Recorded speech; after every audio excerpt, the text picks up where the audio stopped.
Hi, my name is Sonia Menning, licensed massage therapist.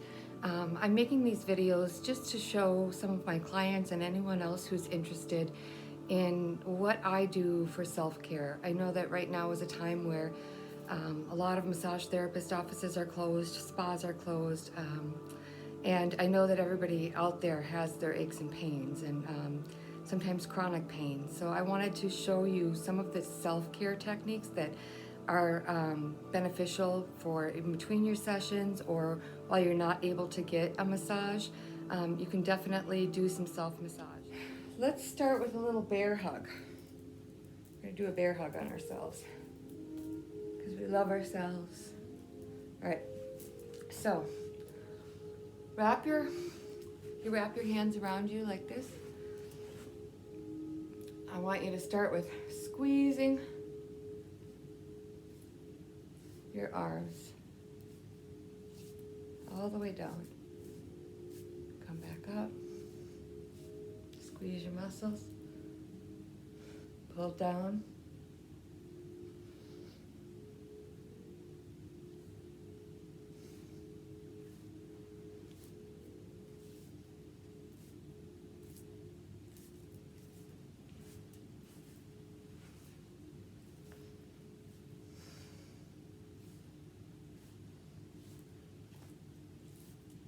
Okay. Just compressions to kind of get the blood flow going in your muscles. You can do that all the way up your bicep area, your deltoids, triceps. Just squeeze.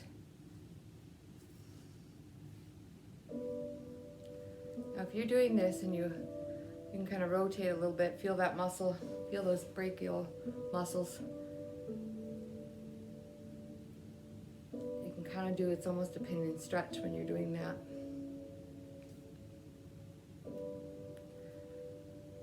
Sometimes you can be really sore in this area, in the front part of your shoulder, especially if you have rotator cuff issues. You can have problems in here.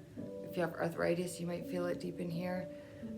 You might feel pain right in here, especially if you have a rotator cuff injury that involves the supraspinatus muscle.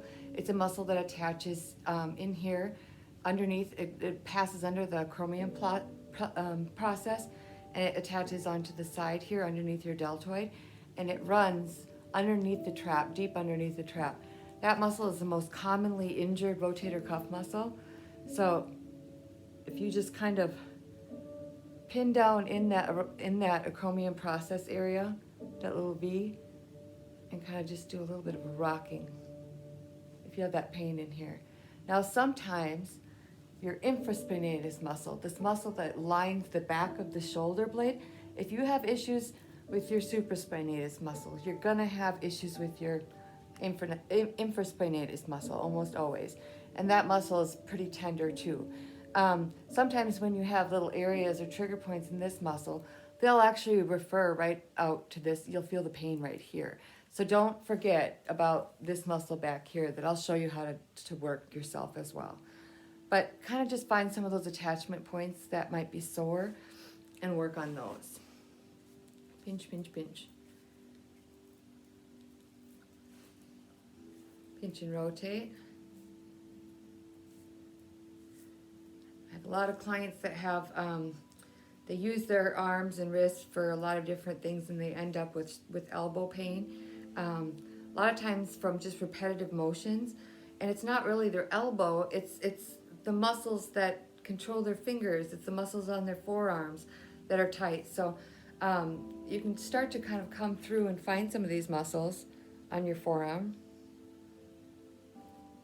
and just rock up. They're really tender. Even if you're typing a lot, you can really flip across those muscles. They become really tender. They need that blood flow. So what I'm doing is just kind of rocking my hand back and forth and pinching it. You can grasp hold of that muscle.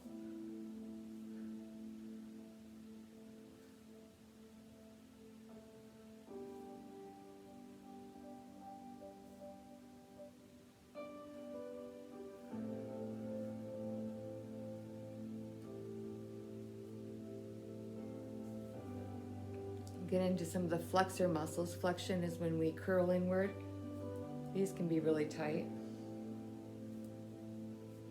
Kind of just work them like this.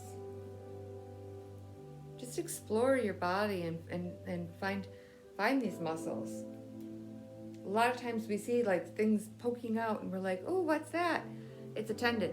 And tendons always, if you follow them, they become muscles, because tendons are just the tighter areas up with the tissue, connective tissue, that eventually those fibers become the muscles. So if you really start to explore where your muscles are and get to know your body, you'll feel where the muscles run. And don't be afraid to work on them.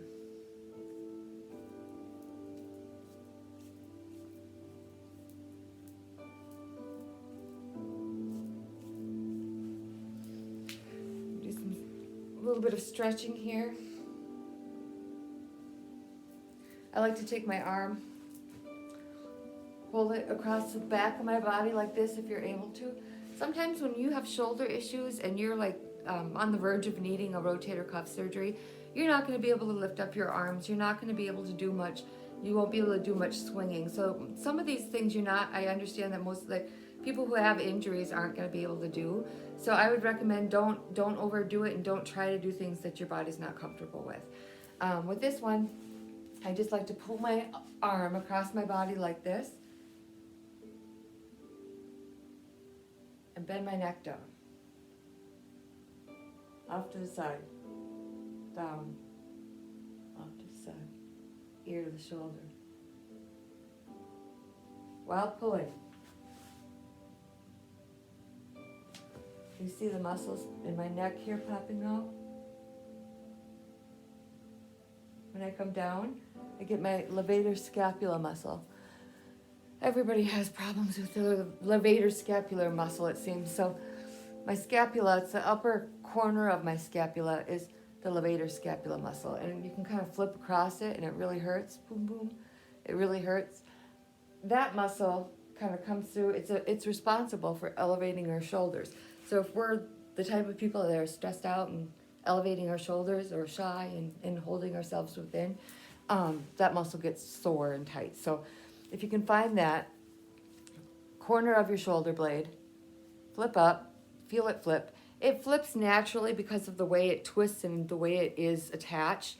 If it flips, it doesn't mean you have a problem with it. Feel for the pain. And then hold on to that. And you can stretch away from it. Okay. All right, now that we're all kind of warmed up in our arms and our chest and our upper neck and our face, kind of stretch everything out.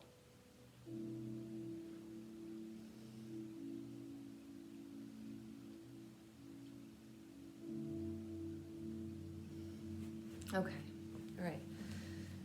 The next, I'm going to show you some of the leg work that we're going to be doing to massage our legs.